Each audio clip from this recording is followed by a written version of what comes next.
Welcome, friends. Welcome, family. What's going on, Ma? Welcome to the watch party, you guys, on a Wednesday.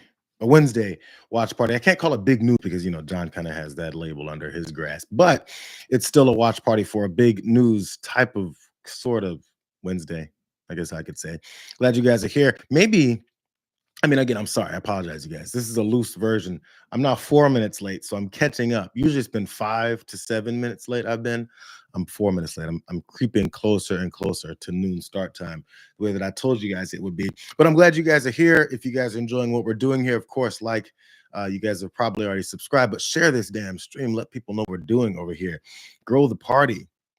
Because a party is not good if it's just a couple folks hanging out, just kind of milling around. We got to get some music going in here. Glad you guys are here again as well. Coffee this morning.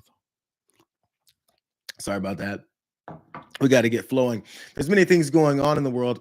As I said the other day, I want to keep this response and updates going on for the things that are happening within this administration, because it's very easy to forget the progression of their march towards fascism. It's all connected. It's all based in taking your money and power and control over your lives. It's in every aspect that is going on, even for the people that you think don't affect you, because they're the ones getting swept up in the destruction of this administration. So I want to get to some of those things.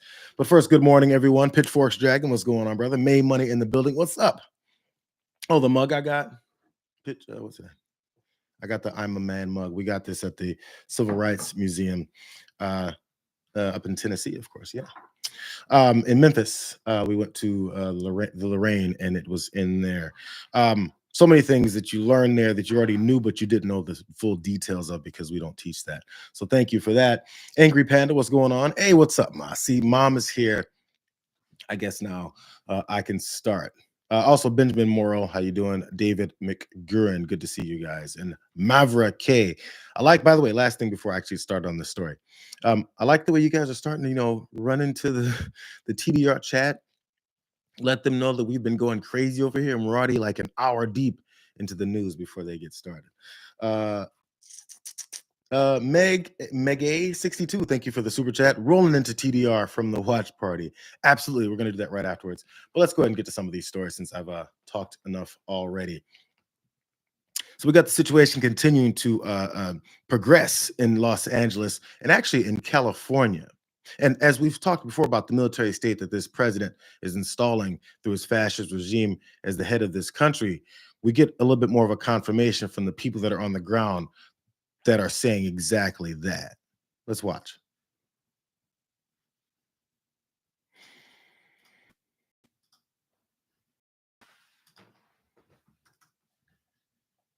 Play, brother. This wasn't playing earlier either. Go. Go.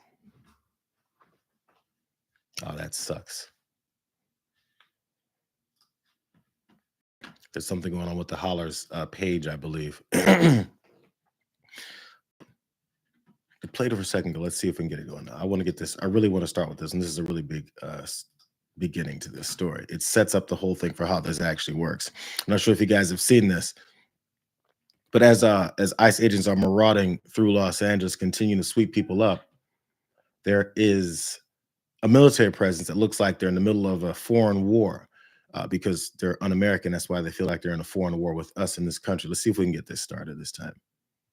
Here it is.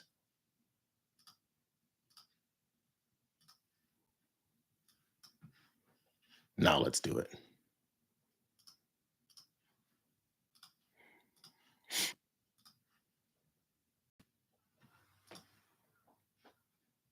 Oh my God, it doesn't like to work once I go to you guys.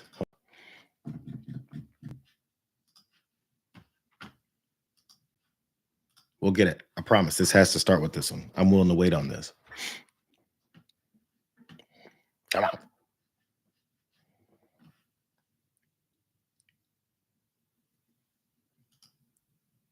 He's talking. I'm going to get it. It's going to work. Better get used to it because there we go. Is not leaving LA. I don't work for Karen Bass. The federal government doesn't work for Karen Bass. We're going to be here till that mission's accomplished, as I said, and better get used to us now. because this is going to be normal very soon. Is not leaving. They better get used to us really fast, he says. This is one of those guys that's ahead, apparently, of Border Patrol, as he's wearing damn near military fatigues, marauding through Los Angeles, saying, you better get used to this military state within your city and apparently within your state and your country, because we're here to stay. I'm still trying to figure out the people who said that there wasn't going to be a military state in this country, that there wasn't going to be gulags, that there weren't going to be people snatching folks off the street and taking them to detention camps, which are now concentration camps. I'm trying to figure out if you still deny it from the people who are doing it, letting you know that's exactly what they're doing. You better get used to it. Apparently, this is what you better get used to. Let me show you guys what it is that they're doing in Los Angeles.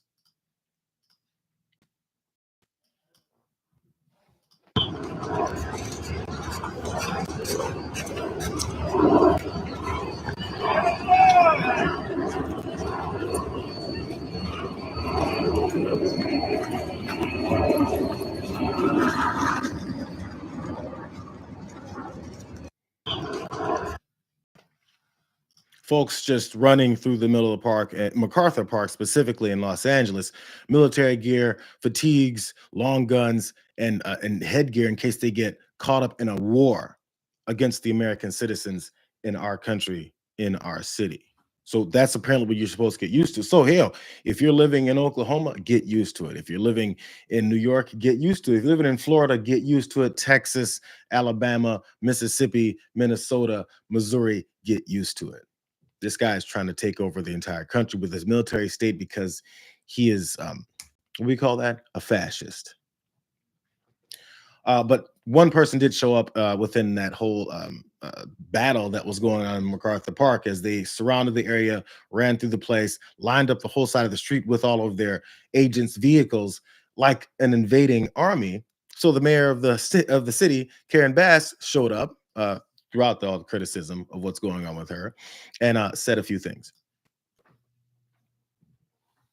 So I am going to say, Mayor Bass, I need to get my phone. We're departing.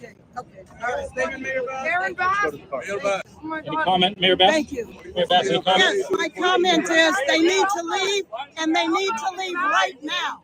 They need to leave because this is unacceptable. Who did you speak with? Just wait and see. Mayor Bass, They will be leaving soon. Mayor Bass, who did you speak with on the phone just now? Who did you speak with on the phone? They had a custody. Wow. She said she spoke to the head of customs as she came through. They need to get out of here, get rid of these folks marching through our city. I'm not sure what the breaking point was for Karen Bass, because they've been marching through the city for weeks. I mean, it's over a month now. They've been marching through the city. They've been snatching people out of their jobs, snatching people off the streets, snatching people out of their homes and cars. So, okay, cool. Get them out of the city. Do something different about it. I'm just trying to figure out why it took so long. Just to say that part. I mean, nothing's been actually done yet, but she's saying the right thing now, but what she needs to have happen within the city. Maybe take control of your police department, who continues to run, crowd control for the folks who are trying to stop this invading army from running through the city. It's just a thought. I know she gets criticisms from every angle, which way and another. So since that's the case, and as people have pointed out, MacArthur Park has been a problem when it comes to drug use, drug dealership, maybe gang activity, because it's a park where all that stuff tends to go down. Now, in the middle of that day, people are also criticizing that she pointed out that there was some kids in the area as these ICE agents ran through. You already know they don't care about children. Those are some of the folks that they've been traumatizing already. But the anger is how come Karen Bass let MacArthur Park become what it is? MacArthur Park has been what it's been for a very long time. So again, not touting the greatness of Karen Bass and doing everything in the term that she's had so far in completely changing the city, which I haven't seen personally since I'm not living there anymore. But from what I've heard and seen from people that also live there, there's issues with it. But MacArthur Park didn't suddenly become the problem that it has just when Karen Bass showed up. So I'm sorry, that argument just doesn't really work out. But also, why is it during Trump's first administration he wasn't thinking about running through MacArthur Park, since it's been a problem for so long? It's because now there's a completely different objective. That objective is to use Los Angeles as this testing run for this mass deportation and mass occupation of the entire country in whatever city he doesn't like, or whichever one he deems to be ones he doesn't want doing what they do. Not sure if you guys saw that video of him talking about if Zohran Mamdani wins that mayoral election in New York, that he can just take over the city from DC and do whatever the hell he wants. We call that fascism. So as I mentioned, the mayor, Karen Bass, did have something else to say about what it is that she wants to do. A little bit more action behind those words of showing up and people just get out. Just finished working with our city attorney to file a lawsuit because we have to stop this mess.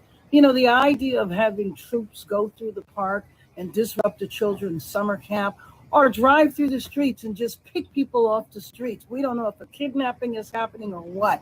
And so our city attorney is leading the way. We're filing a lawsuit. We're calling for an injunction for this to stop. We need to remember who we are as a country. I'm very clear as to who we are as a city, and I'm clear about my job, which is to make sure that this city is safe for all Angelenos, regardless of when you came here, what country you came from, or why. We got to stop it. And I know, you know what? We're going to stand strong because this city is united. We are not divided, and we're not going to let anybody divide us. Whenever it comes to Democratic folks that are coming out trying to say something to push back against the authoritarian regime that's running through the country right now, I always look to see if they have any twinge of campaigning within them. I mean, Hakeem Jeffries, or if they're doing it with this actual direct anger and connection to the people that they represent. So I think to a degree you got Karen Bass doing that there, but she's filing a lawsuit, an injunction to keep ICE out of the city and maybe the military state that's also come with it, a bunch of unidentified masked individuals that walk up with violence on their minds. That's the first objective. So I'm not sure if they give a damn about a lawsuit. They definitely don't give a damn about the rule of law or the justice system. They've made that pretty clear in every step of the way of everything that they do. They don't care.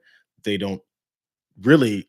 If this injunction comes out in Mayor Bass's favor, what are they going to do? Leave? I mean, they haven't left when the Supreme Court told them to do certain things.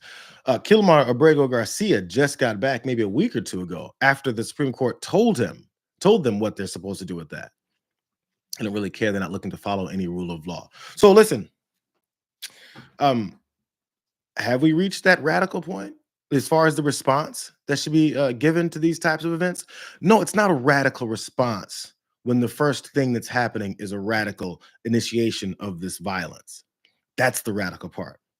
A response to the violence is not radical. It's self-defense. It's a protection of your homes and your businesses. These thugs are running through and destroying businesses. Did you know that?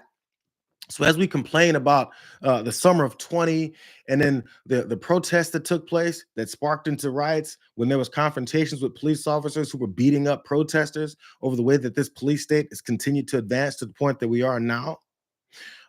If they want to talk about how that was a problem and it came for all these businesses, I can't believe the autos aren't burned down. You know, can you believe that the mom and pop shop had to shut down for a week? The mom and pop shops are shutting down. The auto zones are going to get burned, except it's coming at the hands of these ICE agents and of these federal agents and military presence within the city. It's all about the narrative. The narrative never puts the blame on the people who've initiated all of this stuff. So we'll see where Karen Bass's lawsuit goes. I'm not sure if I see it stopping this. And the only thing that's going to change the narrative, or at least the look of what this is exactly what this administration is looking for. They're looking for a fight in the streets. And I'm sorry, they're going to get it. Because they started it. Let's go to another aspect of this. Yes, we're still talking about all that went down, but that was in Los Angeles. So apparently Los Angeles is this hotbed of all this immigration that's destroying our country. You know, MS-13, drug dealership, gang rapes, and all this that they like to talk about. This happened up in San Francisco, though. Is it all the same thing there too? Or is it the fact that these ICE agents were outside of an immigration court and decided to sweep people up there too? But as I pointed out, pushback has begun.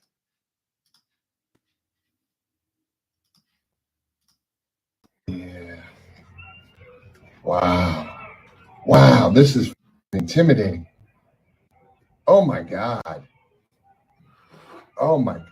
They're literally taking someone. They're trying to, oh my God. I'm serious. Seriously f***ed up. Oh my God. Oh no, there are more people coming. Oh wow. No, they're lit. No, this just, I don't know what the f is going on. What?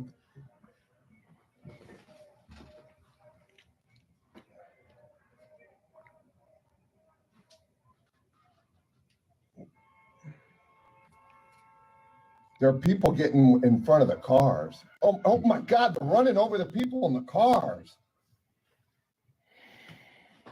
I do.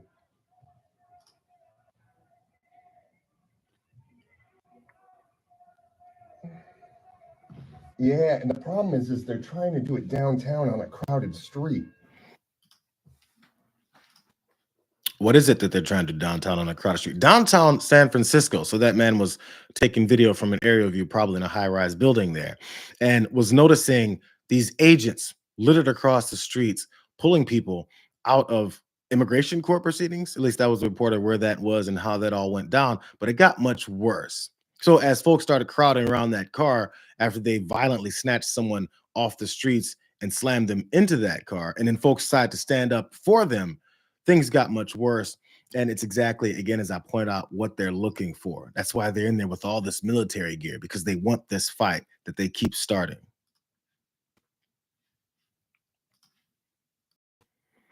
Hurt. There are at least 20 people in front of the car. Someone's going to get run over.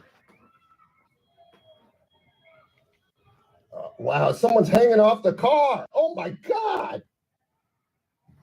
Oh God. Oh my God. Holy. No, man, this is just, and the cops are there. I think the cops are the ones doing it. Oh my God. I'll send it to you. Holy frightening times, right? What the have we gotten ourselves into? Oh, I don't think anybody voted for people running around with masks. I mean, so He's not sure if people voted for people to run around in masks unidentified and going and sweeping people off the streets. I'm sure many people didn't think they were, because all those times that Donald Trump said that that's what they were running on, they said, oh, he's just trolling the left. Well, trolling has turned into assaults, arrests, murderous dictators running through our streets. That's what it's turned into. I'm not sure if the trolling is still trolling, but the fact that people are beginning to see it and you have to actually record it and watch it before you go, you know what? I think all that stuff that he said, even the folks that were closest to him and then said he's an authoritarian figure who fantasizes about being a fascist leader, because as again, from the first time he was in office and he fawned over the biggest dictators in the world and how he'd like to be just like them. I'm not sure why we didn't take him seriously. In case you want to see a little bit closer view of that, this is the way the scene went down outside of that court proceeding when they started snatching people up. It was much worse from closer view. So look at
So there's been decades. Obviously, most of the latest existence of this country, people don't think that there's going to be this types of violence happening in the streets with masked agents running through and making it look like war zones that we look at other countries and say, look how they don't have things together over there. We're the best damn nation in the world. That's part of the pompous nature that we've always had here.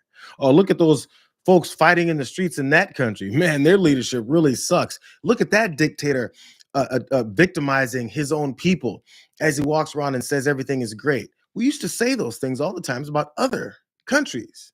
Again, not taking into account the things that we've done to disrupt other countries' stability. But as the instability is now sitting there within our faces, and we see these same types of scenes now happening in the streets of Los Angeles, San Francisco, are we one of those third world countries that Donald Trump previously was talking trash about, called S-hole countries? Are we one of those yet? Are we run by a dictator who's putting his personal military regime on the people in the streets of San Francisco? You guys saw in that first one that I believe it was a woman was getting dragged by the edge of that car. I want you guys to see how that even got set up, because as they're pushing and shoving someone into this van, and no one's destroying the tires on these vans as soon as they show up. I'm just pointing out maybe a thought you could have there. They take off, and the way that it happens is worse from up close. I mean, it's not a gory scene that you'll see here, but it's definitely showing the way that these agents made sure they gave no regard for the lives of the people that were there.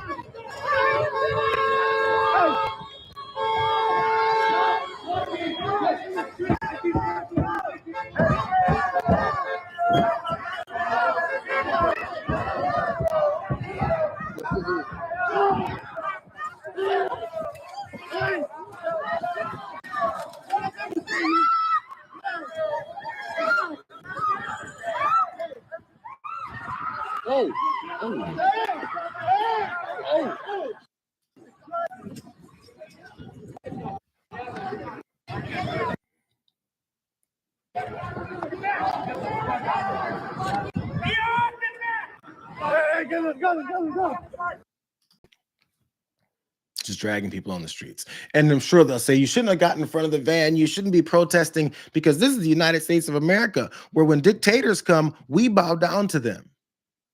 It's weird. Where are all those Second Amendment folks at? Where are all those militias in the middle of the backwoods somewhere, planning and training and getting ready to shoot down that oppressive regime that's coming for your rights?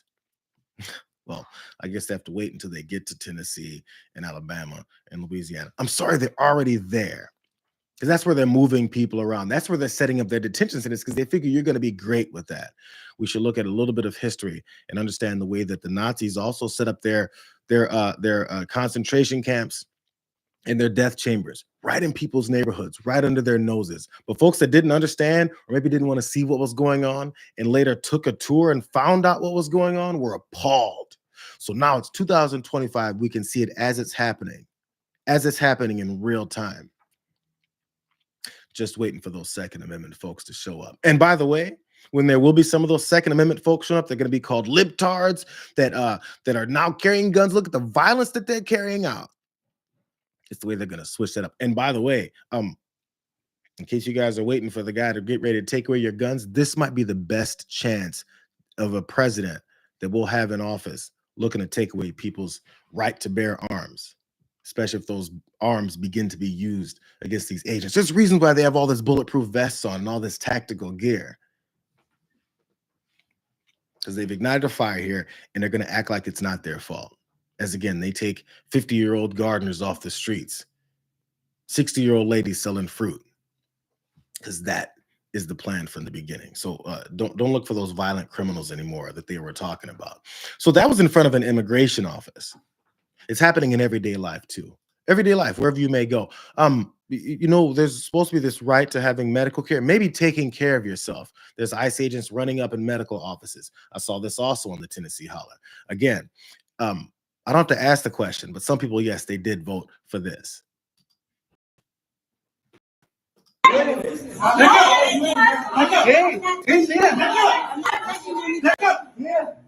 You guys need a warrant to come in here.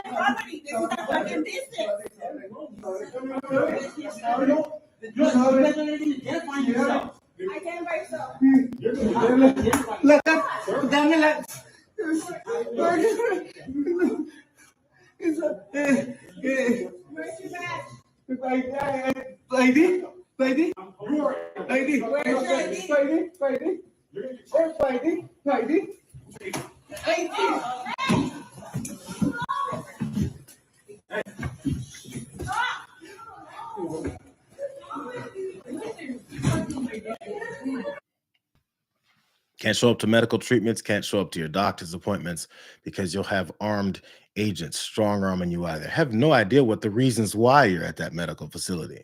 Have no idea what your ailments may be, but they're twisting arms and grabbing people by their necks and shoving them out. Hey, you want to go shopping at Walmart?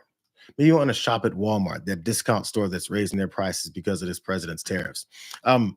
They're there too.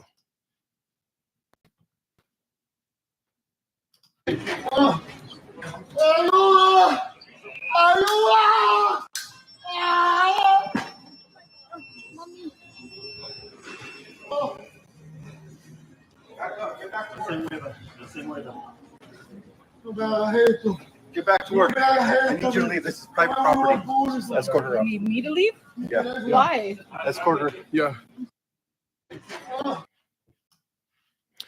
I'm not sure who that official was or person or apparently supervisor, someone, maybe it's at Walmart, saying you have to escort her out of these are private property where agents are tasing people and letting them drop to the floor while they hold up their shelves to make sure that the merchandise doesn't get damaged. They're destroying stores. They're running through stores and destroying merchandise that could be sold. This is a damage to Walmart's bottom line. What's the matter with these folks? It doesn't matter when it comes to this occupying state that for some reason we're willing to accept now. Not all of us, and I'm sorry it's going to keep on changing, but I want to keep showing it because apparently we're not seeing enough of it. We need to keep appealing to their hearts. Their hearts are in doing this, and their hearts are in fighting. So maybe it's about time to start doing that too.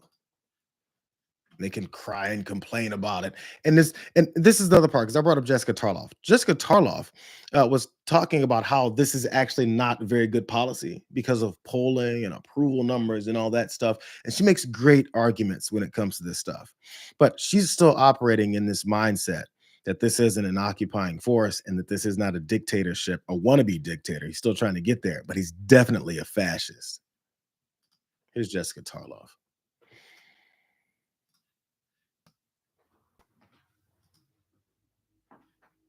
Oh, Jessica.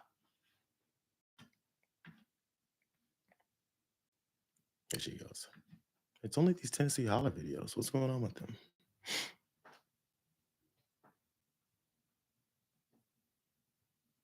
Talk to me, Jess. Came into Trump's off the Oval, as they call it, and they said, I want to do a deal on Dreamers. But what you can't account for is the impact of Stephen Miller, who will not allow such a thing to happen, because we saw this. Donald Trump said, I've been hearing from, my friends who work in farming, who work in hotels, leisure, et cetera. And there are a lot of really good people that work for them. And Donald Trump would know that because he had undocumented people working for him in some of his hotels.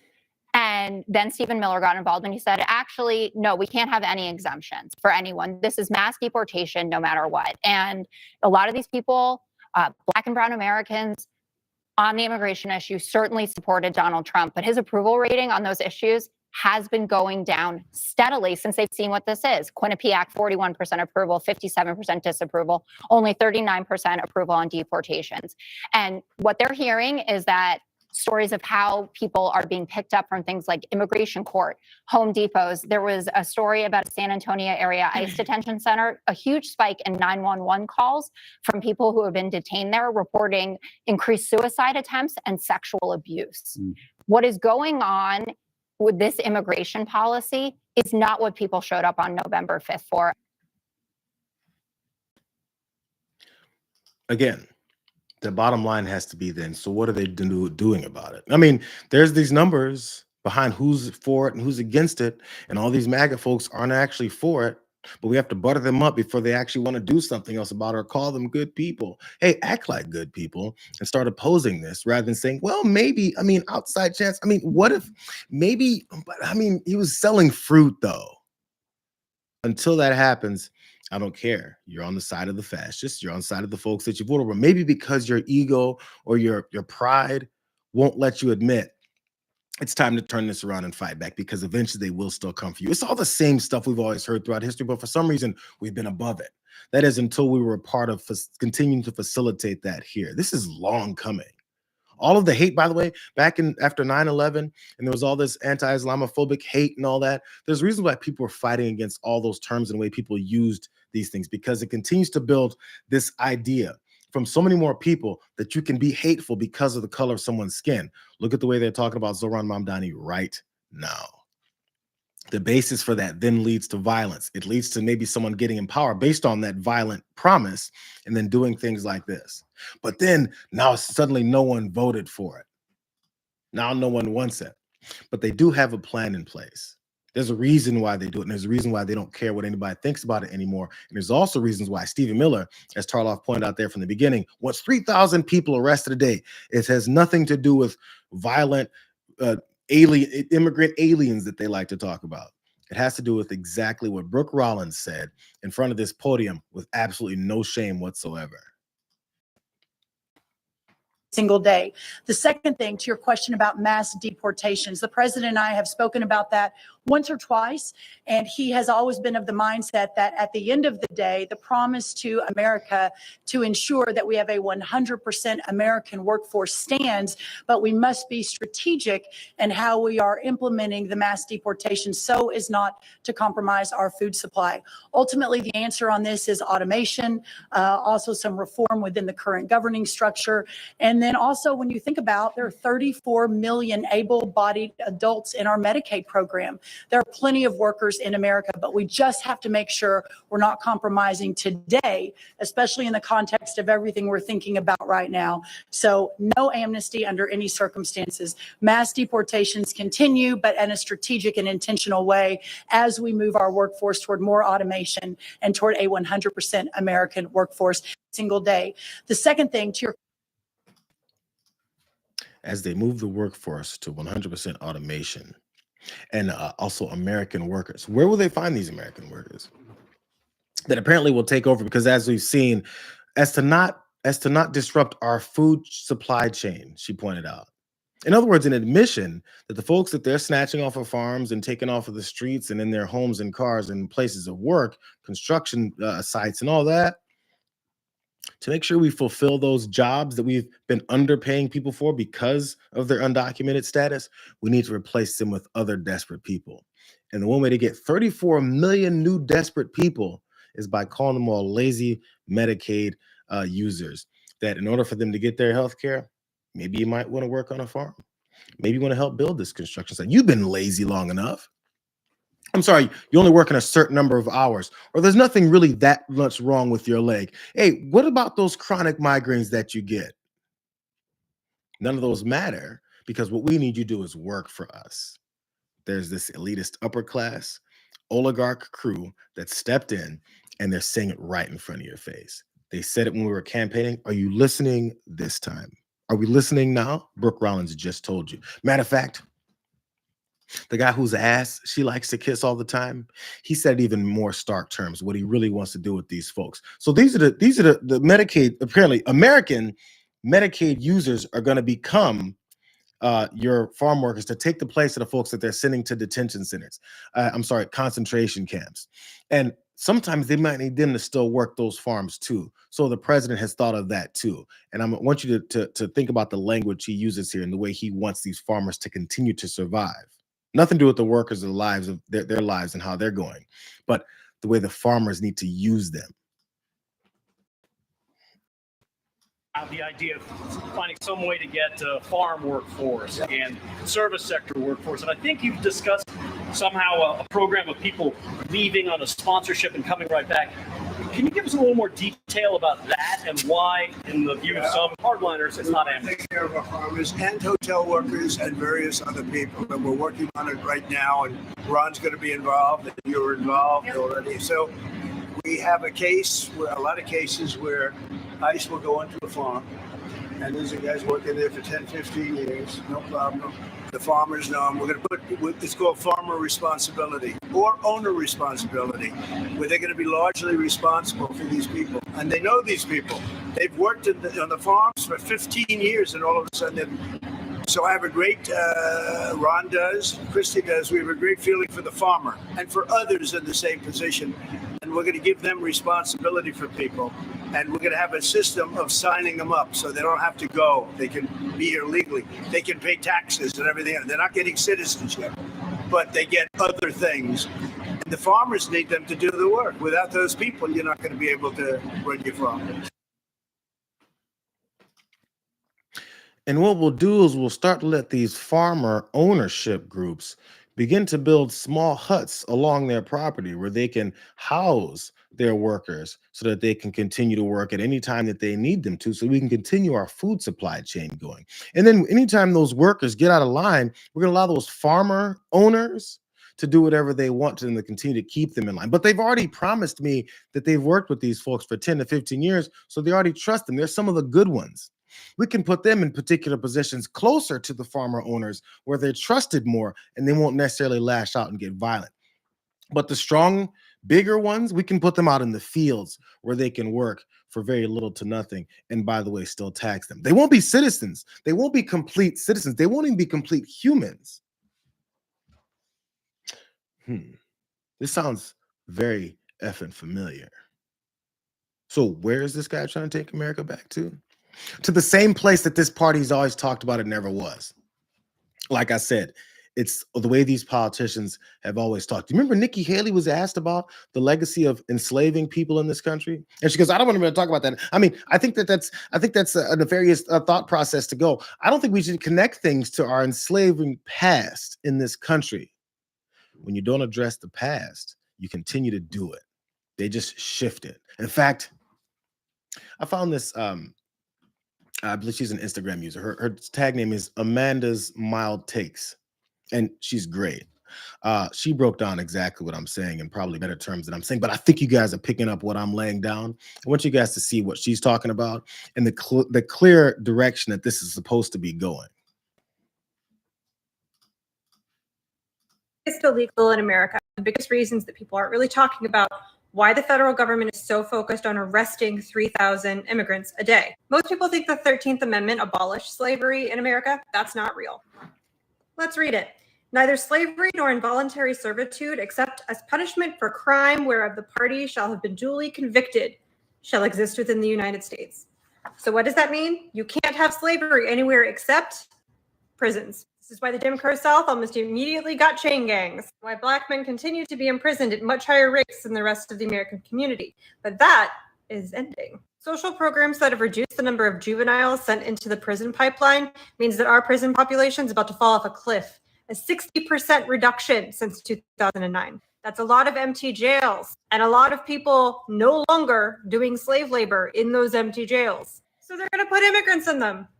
Core Civic and Geo Group are two for-profit prison companies. They build kind of regular prisons and also immigration detention facilities. Since Trump took office again, their contracts have been renewed or modified or gotten new ones for detaining immigrants. Notably, the people who own these companies don't like tent cities like Alligator Alcatraz, and they don't like our base use of Guantanamo for these purposes. They also don't like us sending people to El Salvador. They want immigrants here in jail making license plates, as Americans and anyone else we jail have been since Reconstruction.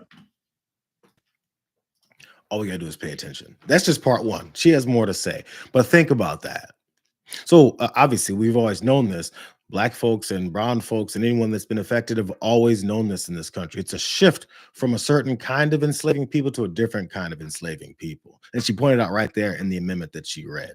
So as long as you have prisoners, you can use them as slave labor. Obviously, we already know this, but we just accept it. You can also abuse them. They can be in prisons where they're getting raped and murdered and get into fights and even get abused by prison guards as well. Weird how that's such a similarity to the way this country began and how it was built to the greatest nation on earth. But now they have to shift it. Remember how upset people always were with activists, prison reform folks? Because they're continuing to change the way that they used human beings that they need to stack in as many for-profit and even non-profit prisons as possible so that they could have more prison labor to pay for this whole thing we call capitalism from these folks who say they're the best businessmen on earth, when in reality, they're the best enslavers on earth. There's a second part of this from Amanda's mild takes, which I'm sorry, it's not mild at all. She's all over the place on this. This is the last one. She ties it all together from the fact that now that there's a lessened number of prisoners that they have coming from their normal American population, they need to use this in another way. I think you guys may see this. The GEO Group's largest of contractors, ICE. Who runs ICE now? Tom Thumb Homan, who used to work as a consultant for GEO Group. Thumb Homan, who used to do lobbying work for GEO Group. Pam Bondi. There's a lot of attention rightfully being placed on alligator Alcatraz, but in reality, the majority of these immigrants that we're detaining are going to end up in these facilities. As I said before, alligator Alcatraz is mostly a marketing exercise. Most of the new beds are going to come through new contracts with Tom Homan's former employer and its main competitor, which together already have 16 idle detention centers. They're going to reopen them as immigrant detention centers. And then what are they going to have those people do while they're in those detention centers? The same thing American for-profit prisons always have prisoners do: slave labor. The GEO Group was actually sued in 2014 for forcing immigrants to undergo slave labor. They're claiming government immunity, that because their actions were under ICE contract, they are shielded from liability. And the Supreme Court has agreed to hear their case. Yes, this Supreme Court. When I say that the Trump administration is the culmination of decades and centuries of existing and systemic rot in this country, this is the kind of thing that I mean. The scale and the volume and the marketing makes it feel unprecedented, but you know what really makes it feel unprecedented? The fact that white people are paying attention now. Are we paying attention? These were all the things that were said before from these wild activists, these community organizers that were trying to change the way our society works and the way that we victimize certain people and just call them dispensable and throw them in prison so they can be slaves to our country. Now they have to shift that game and they need new boogeymen. And they've been working on that boogeyman for a very long time. So if you're still buying the fact, well, what is that person doing there on the street selling that watermelon? What exactly are they doing? How many people have they assaulted?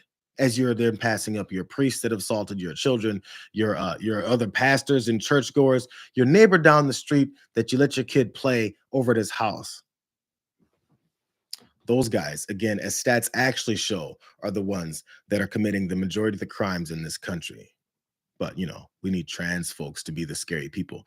We need brown and black folks to be the scary people, just so they can continue to have this progress. They're the laziest pieces of garbage ever created.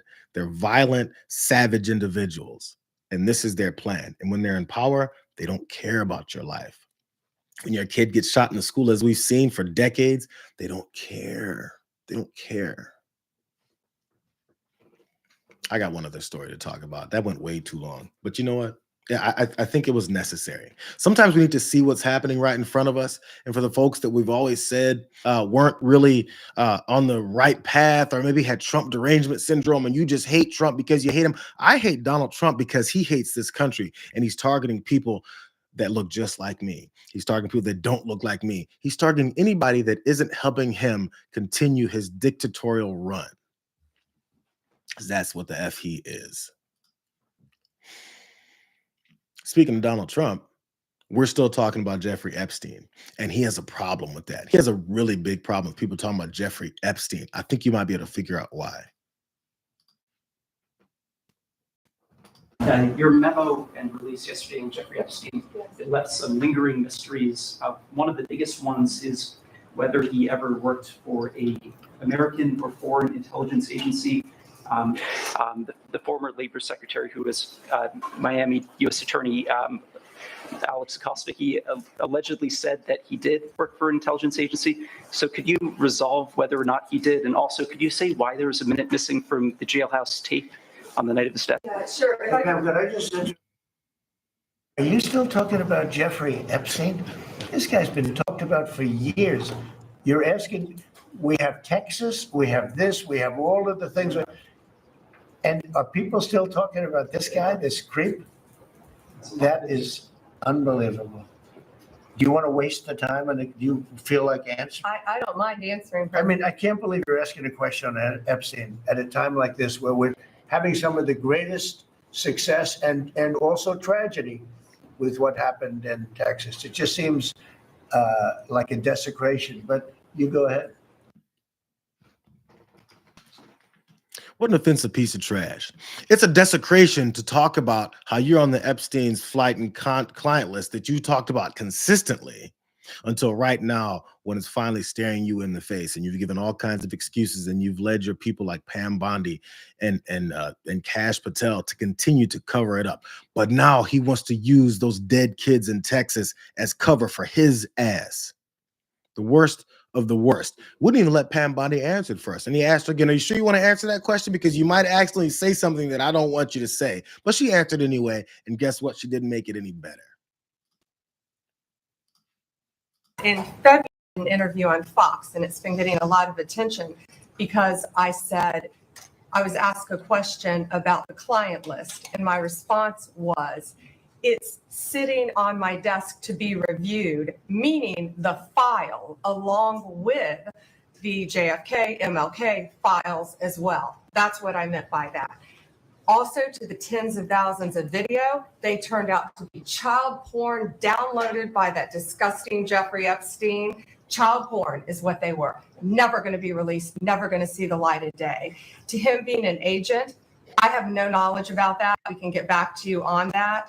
And the minute missing from the video, we released the video showing definitively the video was not conclusive, but the evidence prior to it was showing he committed suicide. And what was on that, there was a minute that was off the counter. And what we learned from Bureau of Prisons was every year, every night, they redo that video. It's old, from like 1999. So every night the video is reset, and every night should have the same minute missing. So we're looking for that video to release that as well, showing that a minute is missing every night. And that's it on Epstein. Is that it on Epstein? Did you guys hear her stumble over that words? Maybe you heard that. She said the video shows definitively, not conclusively. So the video is bold, is what it is. They released this video. Dan Bongino said it the other day too. I mean, you're not going to really believe anything from this video because it's complete garbage, but we're going to release this video anyway, just to make it seem like we tried something. When in reality, Donald Trump is tired of you talking about Jeffrey Epstein. You might want to ask yourself why he's tired of you talking about Jeffrey Epstein, but he's not tired of talking about Joe Biden. The Fox News, I just saw that there on the website, is not tired of talking about Joe Biden's cognitive decline, bro. But he's tired of talking about Jeffrey Epstein. You just pause for a couple seconds trying to figure out why. So again, I talked about yesterday how there's MAGA folks that came out. Alex Jones is crying. Other folks are like, I can't believe they would do this. Pam Bondi is making Donald Trump look bad. What is she doing to him? She is a liability to him. She's one of the guards standing in front of the information being released about who he is. That, I mean, honestly, from everything else we've heard, we already know who this guy is. I'm not sure why they even think if they release these files and see his name all over the place, that their supporters still won't be there. Because they will, because they support this type of trash. It doesn't matter what they say. This is what they support. Matter of fact, here's one of those crazy QAnon folks. Her name is Liz Croken. Apparently she went on this random ass show. Right-wing Media Watch finds these things. And listen to the way that she thinks Donald Trump is playing 5D chess by being so upset about anyone still talking about his best friend, Jeffrey Epstein. Everyone's so mad, as they should be, that he said that. And I'm thinking, oh yeah, this is brilliant. Like, where has this anger been for the past decade? I have been so pissed, so frustrated, screaming at the top of my lungs, touring the country, giving speeches exposing Jeffrey Epstein. I have been so pissed and angry and riled up about this for years. And now I'm starting to see everyone else bring up that kind of energy. And now I'm thinking, that was brilliant. That was brilliant. He is getting his base so fired up to demand justice. We're probably now going to see the mainstream media go crazy and say, oh, President Trump acts like Jeffrey Epstein isn't a big deal. He doesn't care. How horrible is this? Well, what a brilliant way, Hannah, to get the mainstream media to cover Jeffrey Epstein. I mean, I kind of feel like we're seeing a little like classic President Trump kabuki theater 5D chess here. Apparently, Donald Trump was playing kabuki theater 5D chess. Does she realize that kabuki? So this lady, it was on the Hannah Faulkner show. I know it's random, but this is the thing. This is the mindset of people who still want to believe this stuff. He's playing 5D chess. What he's doing is he's changed. He's made the media start to focus on Jeffrey Epstein because they were totally ignoring it before. They weren't listening to all the times that they talked about how they have all these Epstein files and everything's going to be exposed, and asking about when he's going to let go of the JFK and the MLK files too. No one ever said anything. There was no media coverage of this. Now they're going to start covering, and he's going to finally release them. He's just waiting for the media to start paying attention to Jeffrey Epstein because no one's ever heard of him before he then releases the names of Bill and Hillary Clinton. Man, that's just the Hannah Faulkner show. It's not that big, right? Other folks that maybe want to cover for this guy, they're not doing that, are they?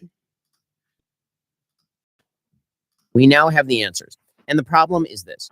People who never hedged their bets, people who never at any point suggested to you that they don't have data to back up the speculation, that the speculation was in and of itself the conclusion, that if you speculate without evidence, that amounts to an actual conclusion to an investigation, they're going to be very upset today because it turns out that the DOJ and the FBI have concluded that Epstein didn't have a client list and died by suicide, according to a memo detailing the findings obtained by Axios. Now, again, does this put to bed like all inquiries? Of course not.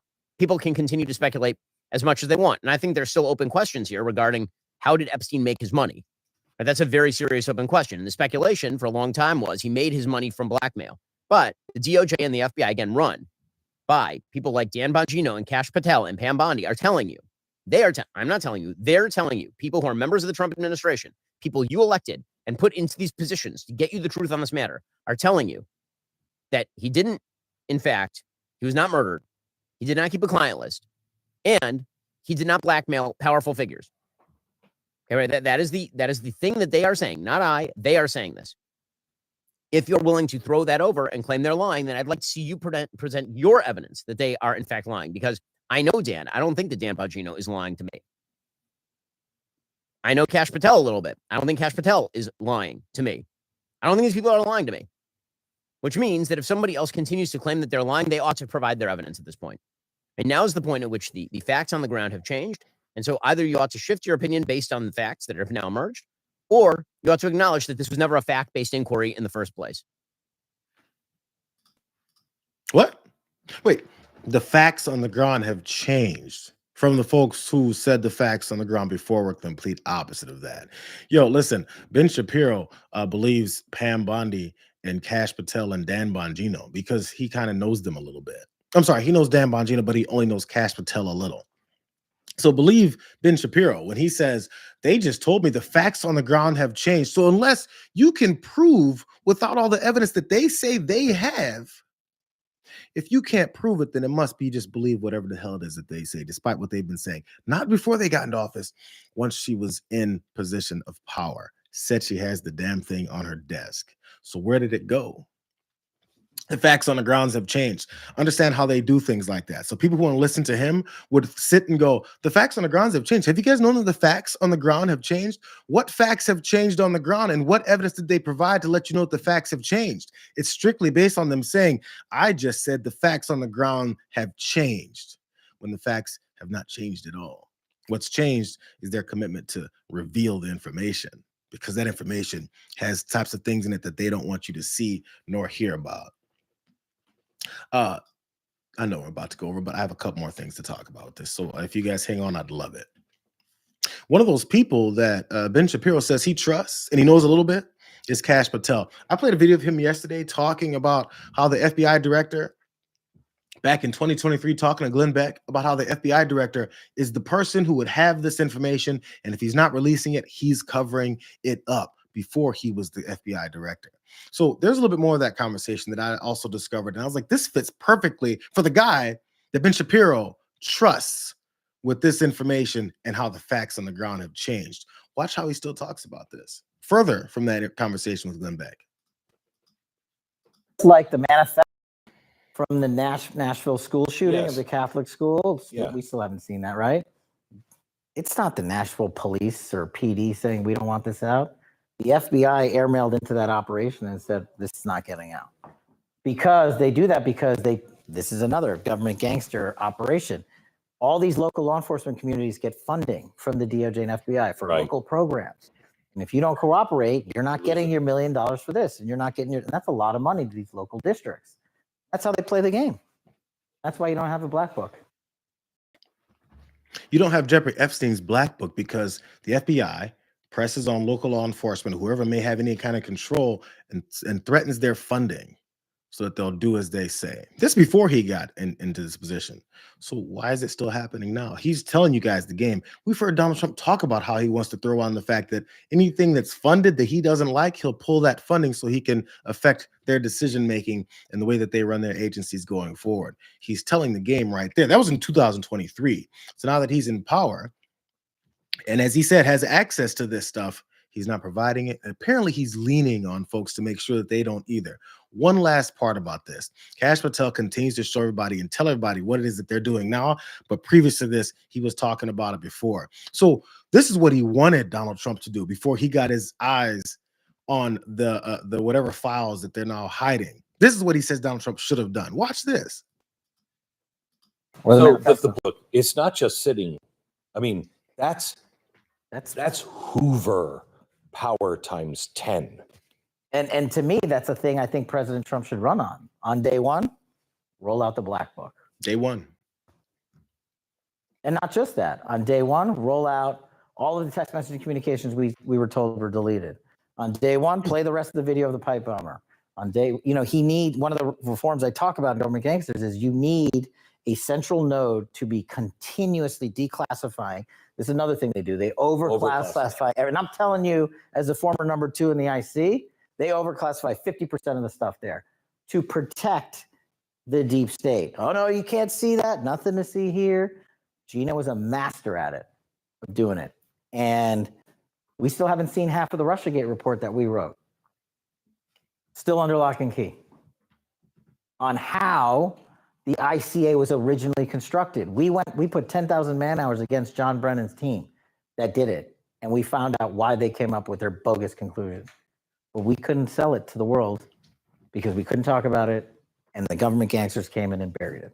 All of these things, there needs to be a continuing central power, whether it's the White House or offsite, that says every request that comes in, just right out the door, as long as it's not a major threat to national security. A central power that's going to make sure all this information gets released. Trump on day one, release Epstein, release JFK, release MLK, release everything. What's been released? Matter of fact, why are you still asking about this has been the response. So what's the guy who said he should have done all this doing about it? He's covering it up. Last thing, you guys, this is what he's covering up. I believe that people saw this and heard this. Again, we're supposed to be looking for Donald Trump's name being on the client list. But author and journalist Michael Wolff, he's one of these folks who gets people to talk. And at one point, he was talking to Jeffrey Epstein before he committed suicide. And some of the relationships and things that he had with Donald Trump. Maybe this is some of the stuff that they saw and heard about. I'm just pointing it out. Some of the things that they saw and heard about that has them so tight-lipped now. Watch Michael Wolff. Know that these pictures exist, and I can describe them. There are about a dozen of them. The ones I specifically remember is 2 of them with topless girls of an uncertain age sitting on Trump's lap, and then Trump standing there with a stain on the front of his pants, and 3 or 4 girls kind of bent over in laughter. They're topless too, pointing at Trump's pants. Know that these pictures We've seen it. We've heard about it. We've heard the stories of him walking in beauty pageants that he was the owner of and sneaking in on girls that were changing. Um, it's not an easy, uh, it's a very easy puzzle and conclusion to come to. It's just a matter of whether or not we're going to continue to buy the BS. To listen to people who come up with these off the wall stories as a way to believe that Donald Trump is angry about this because he wants the media to pay attention to it. Or that Cash Patel, who once said exactly the way he would run the FBI if he was covering something up, is running the FBI in a way that he's covering something up. It's just a matter of believing it. I will continue to talk about it. I don't care. Maybe it gets boring sometimes to talk about it, but you know what? It's exactly what these guys are doing. And I know there's many other things happening. We'll get to those things as well, but this is who this guy is. It's the reason why they have you afraid of trans swimmers and athletes because they don't want you to know about the guy who's been committing the most heinous crimes across the world for his entire life. And now he's committing them on American soil against the citizens of this country as he robs you. TDR already started, you guys. Thanks for all you guys who still hung on and showed up. As you guys jump over that way, go ahead and let them know I say hi. And maybe it's not as depressing as today's show will be, but we'll be back again tomorrow to figure it out again. It'll be a good Thursday on the show. Thank you guys for being here. I know you guys are running out here now. We'll see you guys later. And these will be up, of course. If you guys like what we're doing, again, like, subscribe, go ahead and share it. Let people know what we're doing. Clip a couple pieces out. Post it on your social medias. Find me on Instagram. Give me some ideas of some stories you want me to cover if it's if it's worthwhile and what we can figure out here.